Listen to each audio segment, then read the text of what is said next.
అనుదినము దేవుని కృపావార్త కొరకు ఎదురు చూస్తూ ప్రార్థిస్తున్న ఆత్మీయులారా, నేటి వాగ్దానంగా యోహాను సువార్త 11:40 నీవు నమ్మిన యెడల నువ్వు దేవుని మహిమను చూతువు. John chapter 11:40. When you believe, you shall see the glory of God.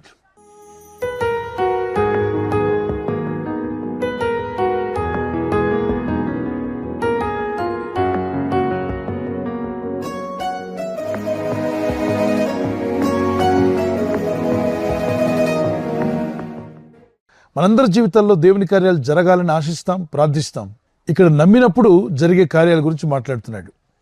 ఏ సందర్భంలో ప్రభు ఈ మాట చెప్పాడు అంటే, లాజర్ అనేటువంటి వ్యక్తి ప్రభునందు విశ్వాసం ఉంచిన వాడే. అతడు అనారోగ్యం పాలై మరణించి అతను సమాధి చేయబడ్డాడు. ఆయన సహోదరులు ఇద్దరు దుఃఖంతో ఉన్నారు. అతను నిద్రించాడన్న విషయం ప్రభుకు తెలిసిన ప్రభు అక్కడికి వెళ్లకుండా 3 రోజులు ఆలస్యం చేసి 4వ రోజున అక్కడికి వెళ్ళాడు. అప్పుడు మార్తా మరియలు అంటున్నారు, మా సహోదరుడు అనారోగ్యంతో ఉన్నప్పుడే మీరు వచ్చి ఉన్నట్లయితే మా సహోదరుడు నిద్రించేవాడు కాదు, అతను ఇప్పటికీ సజీవుడిగా ఉండేవాడు. మీరు రావడం ఆలస్యమైంది గనుక మా సహోదరు ఈ లోకాన్ని విడిచి వెళ్ళిపోయాడు అని దుఃఖంతో నిట్టూర్పుతో ఏడుస్తూ ఉంటే ప్రభు వారిని ఓదార్చి అన్నాడు, మార్తా మార్తా, నువ్వు ఒక విషయాన్ని గుర్తుపెట్టుకో, నువ్వు నమ్మినట్లయితే దేవుని మహిమను చూస్తావు.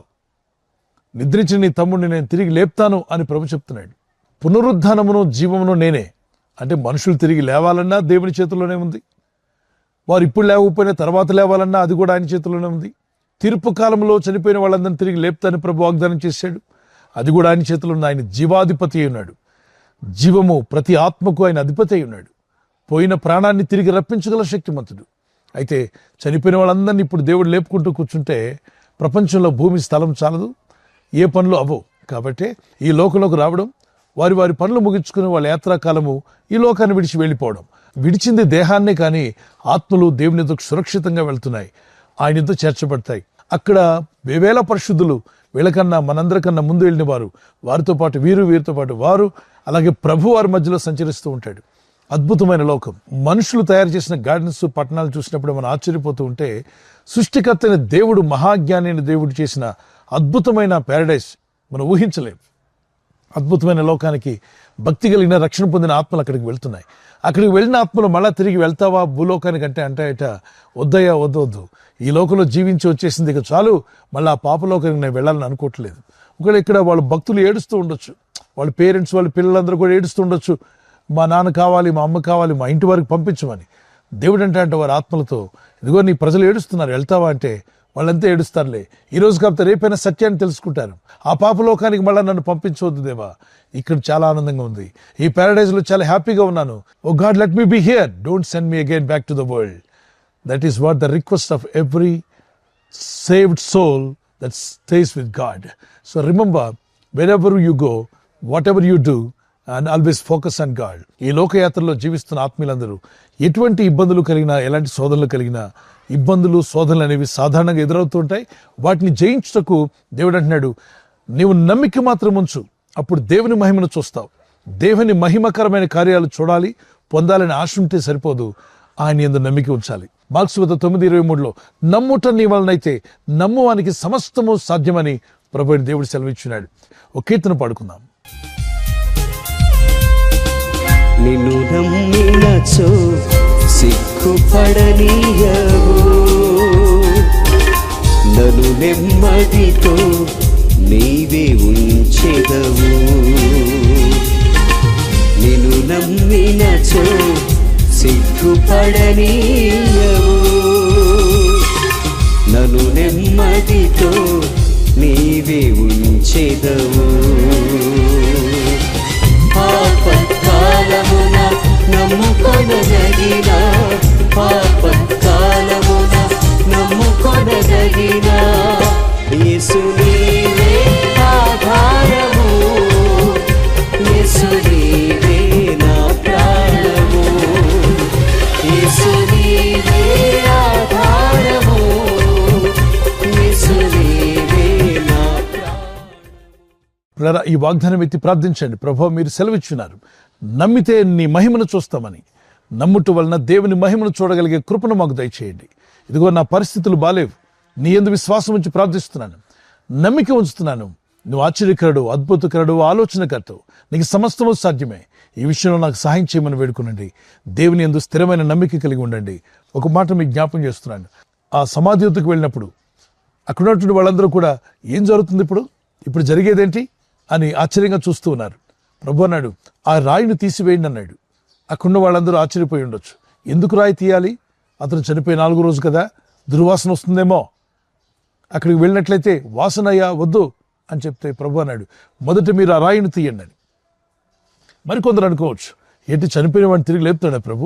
లేపేటప్పుడు రాయిని కూడా ఆయనే తీయొచ్చుగా. ఆయన చచ్చినోడినే తిరిగి లేపగలిగినప్పుడు రాయి తొలగిపో అంటే అదే తొలగిపోతుందిగా. ఇలాంటి ఐడియాలు ఇస్తున్నాం కాబట్టి ఏ కార్యాలు జరగట్లా. నమ్మండ్రా అంటే నమ్మం, కానీ దేవునికి ఐడియాలు ఇచ్చేవాళ్ళం అయ్యాం. ఇక నుండి దేవునికి ఐడియాలు ఇవ్వనక్కర్లా, ఆయన చెప్పిన పని మనం చేయాలంతే.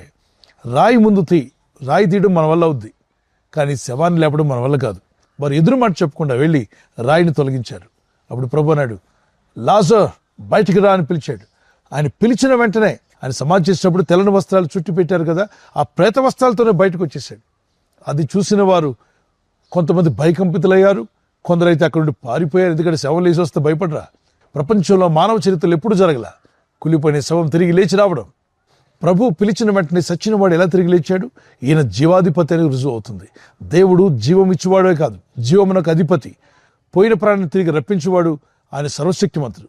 అయితే ఇప్పుడు చనిపోయిన వారందరినీ తిరిగి లేపుతాడంటే కానే కాదు. ప్రతి ఒక్కరికి టైం వచ్చినప్పుడు ఈ లోకాన్ని విడిచి వెళ్ళిపోవాలి. ప్రభు రాకడి దినాల్లో మృతులైన వారు తిరిగి లేస్తారు. సజీవులైన మనము వారితో కూడా కలిసి మధ్యాకాశంలో ప్రభుని ఎదుర్కోవడానికి వెళ్తామని రాయబడింది. సో దేవుని విశ్వాసం ఉంచు, నమ్మిక ఉంచి ప్రార్థించు. నీ జీవితంలో ఏ కొదువు ఉన్నా, అది ఆర్థిక ఇబ్బందులు కావచ్చు, అనారోగ్యం కావచ్చు, ఉద్యోగం కావచ్చు, లేదా మీ జీవితంలో మీరు జయించాల్సిన అనేక సమస్యలు, శోధనలు ఉన్నప్పుడు వాటిని జయించుటకు కృపను ప్రభు అనుగ్రహిస్తాడు. విశ్వాసంతో ప్రార్థించు. నమ్ముట నీ వల్ల అయితే నమ్మవానికి సమస్తం సాధ్యమే. అది ఏదన్నా కానీ నీ జీవితంలో అవసరమైన దాని కొరకు ప్రార్థన చేయి. ప్రభునందు విశ్వాసం ఉంచుతున్నాను ప్రభు, ఇదిగో నేను నమ్ముచున్నానయ్యా, నా పట్ల అద్భుతం చేయవా, ఆశ్చర్యం చేయవా అని ప్రార్థన చేయండి. పరిశుద్ధమైన మా ప్రియ తండ్రి, ఈ వాగ్దానం ఎత్తి ప్రార్థిస్తుండగా అయ్యా, ఆనాడు మీరు సెలవిచ్చారు, నమ్మగలిగితే దేవుని మహిమను చూస్తావని. ఈరోజు అదే నమ్మకం మా అందరికి దయచేయండి. విశ్వాసంతో నీ యందు నమ్మిక ఉంచి ప్రార్థిస్తున్న ప్రతి ఒక్కరిని దర్శించండి. ఈరోజు ఈ మాటలు విని ప్రార్థిస్తున్న వారి జీవితాల్లో వ్యక్తిగతంగా, కుటుంబ పరంగా, ఆర్థిక పరంగా, యవనస్తులైతే వారి భవిష్యత్తు విషయంలో వారికి ఉన్న చింత, దిగులు, దుఃఖంను తొలగించి ఆశ్చర్యమైన కార్యాలు జరిగించి, మునిపెన్నడూ జరగని నూతన కార్యాలు వారి జీవితాల్లో జరిగించి, ఈరోజు ప్రార్థించి ప్రయత్నించబోతున్న శంకుస్థాపన అయిన, గృహప్రవేశమైన, ఒక బిజినెస్ ప్రారంభిస్తున్నా, ఉద్యోగ ప్రారంభానికి వెళ్తున్నా, ఒక మంచి కార్యక్రమాన్ని ప్రారంభిస్తుండగా, నేను వారి బిడ్డల వివాహం కొరకు ప్రయత్నాలు చేస్తుండగా, వారు చేస్తున్న ప్రయత్నాలు ఫలించలాగున మీ దూతలకు ఆజ్ఞాపించండి. ఎవరైనా హాస్పిటల్లో ఉన్నా, ఐసీయూలో ఉన్నా, ప్రభు ఎవరైతే సీరియస్ కండిషన్లో ఉండి బాధపడుతున్నారో వారికి యేసు నామములో స్వస్థతను అనుగ్రహించండి. కృంగిపోయిన వారిని లేవనెత్తండి. మీ గాయపడిన హస్తమును చాపి వారికి ఉన్న సకల రోగాల నుండి విడుదల ఇచ్చేయి. వారిని లేపి నడిపించడాన్ని సాక్షులుగా నిలబెట్టుకోండి. తండ్రి, ఈ దినం ఎవరైతే ప్రయాణమై వెళ్ళబోతున్నారో, అది రైలు మార్గమైనా, ఆకాశ మార్గమైనా, బస్సుల్లో, వాహనాల్లో ఎక్కడ ప్రయాణం చేస్తున్నా, రోడ్డు మార్గంలో ఏ వాహనంలో వారు ప్రయాణం చేస్తున్నా, నీ ప్రజలకు కాపాడే దూతలను పంపండి. అద్భుతమైన కార్యములు పొందలాగున, నీ బలమైన సాక్షులుగా జీవించలాగున వీరందరినీ దీవించి బలపరిచి వర్ధిల్ల చేయమని నమ్ముట మా వలన అయితే నమ్మవానికి సమస్తము సాధ్యమన్నావు. అసాధ్యమైన వాటిని సుసాధ్యంగా మార్చగలిగిన నీ నామలో ప్రార్థిస్తుండగా, యేసుక్రీస్తు అధికారం గల నామములో వీరందరికీ జయం అనుగ్రహించి మహిమ పొందమని క్రీస్తు యేసు నామములో అడుగుచున్నాను నా పరలోకపు తండ్రి. ఆమేన్, ఆమేన్.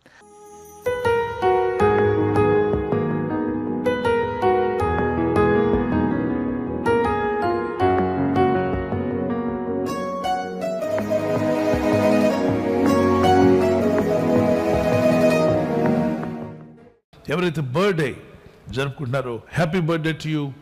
Many more returns of the day. May the lord continue to bless your life with a long life. ప్రభు మిమ్మల్ని దీవించి వర్ధిల్ల చేసి ఆస్వాదించి కాపాడును గాక. ఆమేన్. మీకు ఇచ్చిన వాగ్దానం 2 Chronicles chapter 20 verse 17. 2 దినవృత్తాంతం 20:17. యెహోవా దయచేయు రక్షణను మీరు చూచెదరు, భయపడకుడి, జడికుడి. Stand firm and see the deliverance the lord will give you. The Lord is going to give you a great deliverance. You will just stand and see in prayer. ప్రార్థనలో ఉంటూ మీరు వాటిని పొందుకుందురుగాక. May happy birthday to you. Many more returns of the day. May the Lord continue to bless you. Anniversary జరుపుకునే వారికి happy anniversary. Many more returns of the day. ప్రభు రాకడ ఆలస్యమైతే silver jubilee, golden jubilee, platinum జరుపుకునే కృపా దంపతులని మీకు దేవుడు దయచేయునుగాక. మీరు ఆదర్శ దంపతులుగా ఉండి యేసుక్రీస్తు ప్రభు యొక్క గుణగణాలు లోకానికి ప్రచురపరిచేవారుగా ప్రేమానురాగాలు ప్రభు మీకు దయచేయను గాక. లవ్ అండ్ ఎఫెక్షన్ మీ మధ్యలో అది అధికమవును గాక. ఆమేన్. మీకు ఇచ్చిన వాగ్దానం నెహెమీయా చాప్టర్ 8:10. ఆ నెహెమీయా 8:10 చూద్దాం. యెహోవా యందు ఆనందించడం వల్ల మీరు బలమందుదురు, దుఃఖపడకుడి అని ముందు లైన్లో ఉంటుంది. దుఃఖపడకుడి, యెహోవా యందు ఆనందించడం వలన మీరు బలమందుదురు. ఇక దుఃఖపడింది చాలు, ప్రభులో ఆనందించండి, స్తుతించండి, ప్రార్థించండి, భారం ఆయన మీద మోపండి, కన్నీళ్లతో ప్రార్థిద్దాం. ప్రార్థన అయిన తర్వాత ఇక ఆనందిద్దాం. ప్రభు జవాబిస్తాడని. Joy of the lord is your strength. Joy of the lord is your strength. ఆమేన్. God bless you. ఈ ఛానల్ మీరు సబ్స్క్రైబ్ చేసుకోవడం వలన 2 పనులు జరుగుతున్నాయి. ఒకటి, సువార్త జరుగుతున్నది, ఆత్మలు రక్షించబడుతున్నాయి. రెండవది, పేదలకు, అనాథలకు ఈ ఛానల్ ద్వారా సహకారం అందించడం జరుగుతుంది. మనం సబ్స్క్రైబ్ చేసుకోవడం వలన అందరికీ సహాయం చేసిన వారమవుతున్నాం. ఖచ్చితంగా ఈ యూట్యూబ్ ఛానల్ ను సబ్స్క్రైబ్ చేసుకొని బెల్ బటన్ ను క్లిక్ చేయండి. మీకు వెంటనే మెసేజెస్ పంపబడతాయి.